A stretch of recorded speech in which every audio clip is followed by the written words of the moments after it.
Good morning, good afternoon, or good evening, or whatever time you're watching this. Today we're going to be continuing on with our Christmas Thought for the Day series. And our reading today is taken from Matthew 2, verses 1 to 10. And we're going to look at the wise men who came to worship Jesus. Let me read it and I'll give some thoughts afterwards.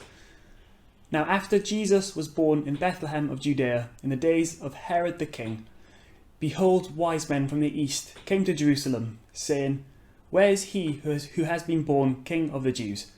For we saw his star when it rose, and have come to worship him." When Herod the king heard this, he was troubled, and all Jerusalem with him.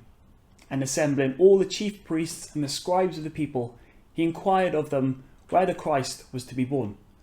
They told him, "In Bethlehem of Judea, for so it is written by the prophet, And you, O Bethlehem, in the land of Judah, are by no means the least among the rulers of Judah, for from you shall come a ruler, who will shepherd my people Israel."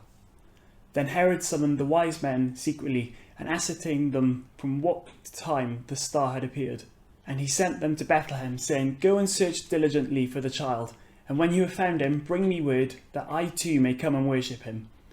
After listening to the king, they went on their way, and behold, the star they had seen when it rose went before them until it came to rest over the place where the child was. When they saw the star, they rejoiced excitingly with great joy.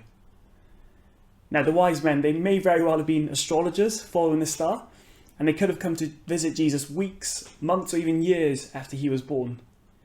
But we can see at the start, after the wise men asked Herod, "Where is he who had been born King of the Jews?" Herod was troubled, and all of Jerusalem with him. And assembling all the chief priests and the scribes of the people, he inquired of them where the Christ was to be born. We can see that he immediately felt threatened in regards to his role. And we see the scribes and the Old Testament prophets referring to the scripture, and it says this, "And you, O Bethlehem, in the land of Judah, are by no means the least among the rulers of Judah, for from you shall come a ruler who will shepherd my people Israel." And I think the wise men have got a real symbolic role to play. We know that they came from the east, and therefore they represent Gentiles, so the non-Jewish community, the non-Jewish world coming together to worship Jesus, the new king. And compared to the humble shepherds, the wise men have a different role in society. And I guess the point that I want to make today is that Jesus can be worshipped by anyone. And I wonder if this Christmas, will you too worship Jesus? Will you worship the King of Kings who once lay in lowly manger?